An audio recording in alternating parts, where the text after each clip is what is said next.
Assalamu alaikum to all. Today we teach about a new chapter, Understanding of Maps. So following are the accounts of the sea voyages of some eminent travelers of different periods. Okay, നമ്മൾ ഇനി കാണാൻ പോകുന്നത് different പീരീഡിലുള്ള voyages ആണ്. Firstly we show the Christopher Columbus. Christopher Columbus was born in the Republic of Genoa, presently northwestern Italy, in the 15th century. So he was a well-known sailor and explorer. He became to know about the natural resources of India and started his first voyage in search of India through the Atlantic Ocean in 1492 AD. നമ്മുടെ Christopher Columbus ആണ് ആദ്യമായിട്ട് നമ്മുടെ ലോകം ചുറ്റി സഞ്ചരിക്കാൻ ഇറങ്ങിയത്. 1492 AD ഇദ്ദേഹം ഇറങ്ങിത്തിരിച്ചത്. In order to know the route, Columbus and his team travel with a large leather rapid globe on which places were marked. ഒരു ചെറിയൊരു ഗ്ലോബ് വെച്ചിട്ടാണ് അവർ എന്തിന് യാത്ര പുറപ്പെട്ടത്. ഇദ്ദേഹത്തിൻ്റെ അനുയായികളും യാത്ര സ്റ്റാർട്ട് ചെയ്തത്. The also use another such a sphere to mark the location of stars, but Columbus lost his route and reached some islands near North America continent.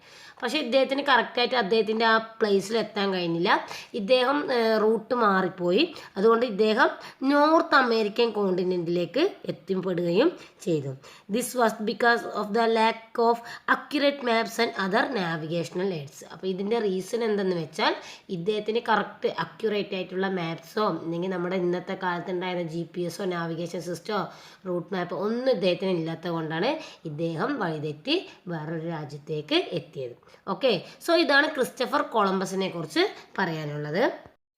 ഇനി നെക്സ്റ്റ് വോയേജറാണ് Ferdinand Magellan. Ferdinand Magellan was born in the 16th century in northern Portugal in Europe. With an unquenchable quest to travel around the world, the Portuguese explorer Magellan and his team started this voyage from the Europe September 1590. Their aim was to travel through the Atlantic Ocean and the Pacific Ocean and to return the Europe. അപ്പോൾ നമ്മുടെ Ferdinand Magellan 16th സെഞ്ച്വറിയിൽ ജനിച്ച ആളാണ്. പോർച്ചുഗീസിലാണ്. ഇദ്ദേഹത്തിൻ്റെ കൂടെയുള്ള ആളുകളെല്ലാം 1519 ഇദ്ദേഹം യാത്ര ആരംഭിച്ചു. അറ്റ്ലാന്റിക് ഓഷ്യനും പസഫിക് ഓഷ്യനും അതിൻ്റെ അവസാനം യൂറോപ്പിലേക്ക് റിട്ടേൺ ചെയ്യണമെന്നായിരുന്നു ഇവരുടെ ആഗ്രഹം. And they used maps prepared in the 16th century to know the exact location of continent when the journey prolonged for years. പക്ഷേ ഇവർക്കും മെഗല്ലനും കറക്റ്റായിട്ടുള്ള ഒരു മാപ്പ് ഇല്ലാത്തതുകൊണ്ട് ഇദ്ദേഹത്തിൻ്റെ യാത്രയും കുറേ നാളുകൾ നീണ്ടു നിന്നു. When the journey prolonged for years, a discount arose among them when they reached the Philippine Islands in the Pacific Ocean. അങ്ങനെ ഇദ്ദേഹം ഫിലിപ്പൈൻസിൽ എത്തിച്ചേരുകയും ചെയ്തു. They had a war with the inhabitants of Mactan Islands and Magellan was killed in this war. അവിടുത്തെ ജനങ്ങൾ ഇദ്ദേഹത്തെ യുദ്ധത്തിന് വിളിക്കുകയും യുദ്ധത്തിലൂടെ ഇദ്ദേഹം മരണപ്പെടുകയും ചെയ്തു. Those who survived return to Europe in September 1522. ബാക്കിയുള്ള ഇദ്ദേഹത്തിന് കൂടെ പോയ അനുയായികൾ 1522 യൂറോപ്പിലേക്ക് തിരിച്ചു വരികയും ചെയ്തു. In an age when there were no detailed maps or other facilities to know the exact route, it took 3 years from the travel around the world. Normally നമുക്കൊരു മാപ്പ് ഉണ്ടെങ്കിൽ വേഗം എത്തിച്ചേരുന്ന ഒരു പ്രദേശങ്ങൾക്ക് നമുക്ക് മാപ്പും ഒരു അക്യുറേറ്റ് ആയിട്ടുള്ള എയ്ഡ്സുകളൊന്നും ഇല്ലാത്തതുകൊണ്ട് ഇദ്ദേഹം 3 വർഷമാണ് ലോകം ചുറ്റി സഞ്ചരിച്ചത്. എന്നിട്ട് ഇദ്ദേഹത്തിനെ ആ ഫിലിപ്പൈൻസിലുള്ള ആളുകൾ കൊല്ലുകയും ചെയ്തു. ബാക്കിയുള്ള അനുയായികളാണ് യൂറോപ്പിലേക്ക് തിരിച്ചു വന്നത്.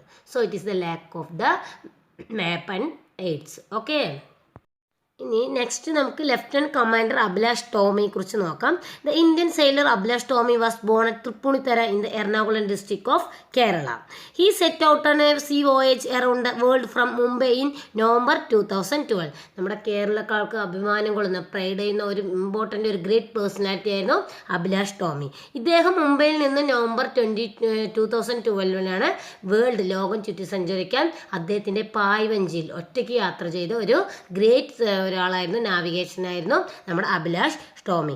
Overcoming many challenges en route he travel around the world and he return the ഷോസ് of Mumbai on 31st March 2013. 4-5 മാസങ്ങൾക്ക് ശേഷം ഇദ്ദേഹം 2013 മാർച്ച് ആകുമ്പോഴേക്കും ഇദ്ദേഹം ആ മുംബൈ കടപ്പുറത്ത് തിരിച്ചെത്തുകയും ചെയ്തു. It was with the help of accurate map and other modern instruments that he could complete the journey around the world in about 150 days without losing his വേ. പക്ഷേ ഇദ്ദേഹത്തിന് അക്യുറേറ്റ് ആയിട്ടുള്ള മാപ്പുകളും എല്ലാം ഉള്ളത് കൊണ്ട് നമ്മുടെ പുതിയതായിട്ടുള്ള GPS അതുപോലെ തന്നെ എയ്ഡ്സുകളും റൂട്ട് മാപ്പും എല്ലാം ഉള്ളതുകൊണ്ട് ഇദ്ദേഹം എന്ത് ചെയ്തു 150 ഡേയ്സ് ആകുമ്പോഴേക്കും ഇദ്ദേഹത്തിൻ്റെ ജേണി കംപ്ലീറ്റ് ചെയ്യുകയാണ് ചെയ്തത്. ഓക്കെ, സോ ഞാൻ ചോദിക്കട്ടെ, എന്താ ഇത് തമ്മിലുള്ള ഡിഫറൻസ്? നമ്മുടെ മെഗല്ലനും അതുപോലെ തന്നെ കൊളംബസും നമ്മുടെ അഭിലാഷ് ടോമിയുള്ള അവരുടെ നാവിഗേഷൻ തമ്മിലുള്ള വ്യത്യാസം എന്താണ്? So it is astonishing to note that the Columbus and Magellan made prolonged voyages when there were no maps or other sophisticated equipments to help in the navigation. It should be clear to you that with the help of accurate and detailed maps and modern technology, one can travel around the world without losing the way. നമുക്ക് ഈ modern equipments ഒക്കെ ഉണ്ടെങ്കിൽ നമുക്ക് ഒരു വഴി തെറ്റാണ്ട് നമ്മുടെ ആ present ആയിട്ടുള്ള സ്ഥലത്ത് കറക്റ്റ് ടൈമിൽ എത്തിച്ചേരാൻ കഴിയും. So it is the reason for the use of maps. So importance of map. നമുക്ക് മാപ്സ് കൊണ്ട് എന്തൊക്കെ ഇമ്പോർട്ടൻസ് ആണെന്ന് നോക്കാം.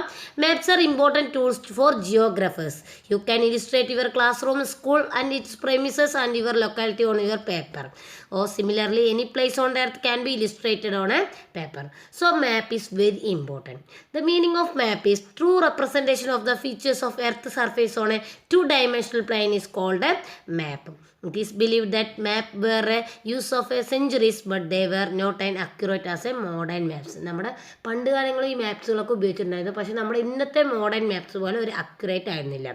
So maps are showing the detailed information about the earth features have become inevitable in the modern world. Today different type of maps are used in different fields. Okay, നമുക്ക് എന്ത് കാര്യത്തിൽ നമ്മൾ മാപ്പിൽ ഒരു ഭാഗത്ത് യാത്ര പോകുകയാണെങ്കിൽ നമ്മൾ ഗൂഗിൾ മാപ്പിൽ അടിച്ച് നോക്കും, അപ്പോൾ നമുക്ക് കറക്റ്റ് എക്സാക്റ്റ് ആയിട്ടുള്ള പ്ലേസ് നമുക്ക് കറക്റ്റായിട്ട് കിട്ടും. സോ എവിടെയൊക്കെയാണ് ഈ മാപ്സ് യൂസ് ചെയ്യുന്നതെന്ന് വെച്ചാൽ learning, geography, defence, tourism, administration, transport. In order to learn the various concepts, different types of maps are used in your textbook. നമ്മുടെ ടെക്സ്റ്റ് ബുക്കിൽ തന്നെ ഡിഫറെൻറ്റ് മാപ്സുകളൊക്കെ ഉണ്ട്. അതിൽ ഏതൊക്കെയാണെന്ന് വെച്ചാൽ നമുക്ക് ഫിസിക്കൽ ഉണ്ട്, പൊളിറ്റിക്കൽ ഉണ്ട്, അതുപോലെ തന്നെ നമ്മുടെ ഫിസിയോഗ്രാഫിക് ചേഞ്ചസ് ഉണ്ട്. ഇത്രയും മാപ്പുകളൊക്കെ നമ്മുടെ ടെക്സ്റ്റ് ബുക്കിലുണ്ട്. ഇത് കൂടാതെ നമ്മൾ അനദറായിട്ട് ഉപയോഗിക്കുന്ന കുറച്ച് കാര്യങ്ങളൊക്കെ ഉണ്ട് നമ്മുടെ മാപ്പിൽ. അത് ഏതൊക്കെയാണെന്ന് വെച്ചാൽ ടീച്ചേഴ്സ് ഉപയോഗിക്കുന്നുണ്ട്, സ്റ്റുഡൻസ് ഉപയോഗിക്കുന്നുണ്ട്, ഇത് കൂടാണ്ട് industrialist, historians, pilot, captain of ship, ഇങ്ങനെ ഈ മാപ്സ് വെച്ച് നമ്മുടെ എല്ലാവർക്കും ഈ maps it is very important. Presently ഇപ്പം കോമൺ പീപ്പിൾസ് അടക്കം മാപ്സ് ഉപയോഗിക്കുന്നുണ്ട് അല്ലേ. നമ്മൾ പോകുന്ന പ്ലേസ് കറക്റ്റ് രീതിയിൽ കണ്ടെത്താൻ it is very important to our maps. So the map are very important to our all purposes. So the map is the representation of the earth surface on two-dimensional plane. Okay, അപ്പോൾ നമ്മൾ മാപ്പിൻ്റെ ഇമ്പോർട്ടൻസും അതില്ലാത്തതിൻ്റെ ഡിഫക്റ്റുകളെ കുറിച്ചാണ് പറഞ്ഞത്. അപ്പോൾ നിങ്ങൾക്ക് ഈ class മനസ്സിലായെന്ന് വിചാരിക്കുന്നു. Thank you. അസ്സലാമു അലൈക്കും.